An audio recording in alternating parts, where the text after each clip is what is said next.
بریتیش گرامر سکوڵ یەکەم قوتابخانەی بەریتانیا لە کوردستان و عێراقدا کە لە دەرەوەی بەریتانیا بکرێتەوە و سەر بە خوێندنگە بەریتانیەکانی دەرەوەی ئەو وڵاتەیە کە بە BSO ناسراوە. ڕاستەوخۆ لەلایەن ISI بەریتانیەوە ئەکریدیتەیشنی پێدراوە کە دەستگای باوەڕپێکرا و دانپێدانراوە لەلایەن وەزارەتی پەروەردەی بەریتانیاوە. گرامەر سکوڵەکان کۆنترین قوتابخانە نایەبەکانی بەریتانیان، مێژووەکەیان دێرینە کە زیاتر لە 700 ساڵە لانەی قوتابیە نایابەکانن. لە خاچی بەریتانیادا زیاتر لە 200 گرامەر سکوڵ بوونی هەیە.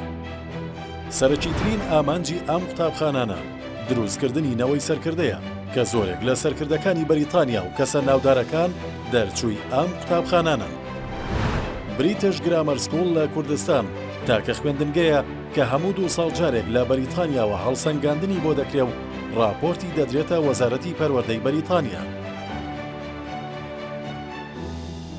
چیتر پێویست ناکات ناوەکانتان بچنە دەرەوەی وڵات، چونکە بریتیش گرامەر سکوڵ خاوەنی هەموو ستانداردەکانی گرامەر سکوڵەکانی بەریتانیایە لە کوردستان و عێراق. قوتابیان لەم قوتابخانەیەدا ئامادەکرێن بۆ تاقیکردنەوەی ئۆکسفۆرد AQA، IGCSE و ئۆکسفۆرد AQA A-Level بۆ گەیشتن بە زانکۆکانی ناوخۆ و دەرەوەی وڵات. پیرۆزە لە هەمووان سیستمێکی خوێندنی 100% بەریتانی لە شارەکەمان ئێستا بەردەستە بە پەروەردەیەکی کەلتوری خۆمانە. لە بریتیش گرامەر سکوڵ منهەجی ئۆکسفۆرد یونیڤەرسیتی پرێس پەیڕەوەکرێ و سەرجەم بابەت و وانەکان لەلایەن ئۆکسفۆردەوە دابین کراوە.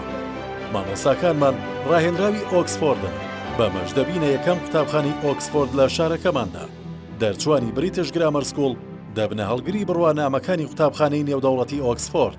بریتیش گرامەر سکوڵ خاوەنی ئەکادیمیای تۆپی پێیە. بریتیش گرامەر سکوڵ براندی یانەی تۆپی بروک هاوس کۆلێجی بەریتانیا دەوڵەتی بروک هاوس کۆلێجی بەریتانیا لەسەر ئاستی کوردستان ئەکادیمیایەوە یانەی تۆپیەکانمان دەتوانن بگەن بەیانە بەناوبانگە جیهانیەکان یانە نایابەکانی بەریتانیا دەوڵەتیەوە بە تەکنیکی پێشکەوت و مەشی لەگەڵ یانەی تۆپی پێی بروک هاوس کۆلێجی بەریتانی یانەی تۆپی پێی بریتیش گرامەر سکوڵ دەتوانێت گەشت بکات بۆ بەریتانیا و بەشداری بکات لە خولی یانە نایابەکانی بەریتانیا بۆ خوار 18 ساڵ کە یانە بەناوبانگەکانی ناوخولی بەریتانیاش لە خۆ دەگرێت. یانە بەشداربووەکان لەلایەن بەهرە دۆزەرەوەکانەوە چاودێریەکرێن کە نێراوی یانە بەناوبانگ و پێشکەوتوەکانی بەریتانیان. هەر لەم چوارچێوەیەدا یاریزانە بەتوانەکان هەڵەبژێرێن و دەگوازرێنەوە بۆ یانە بەهێزەکان. ئامادەکاریەکان بۆ بەشداری خولە بەریتانیەکان لەسەر دەستی ڕاهێنەرانی شارەزا و کارامەی خاوەن بڕوانامە و ئەزموونی تایبەت بە خولی نایابی خوار 18 ساڵ ئەنجام دەدرێن.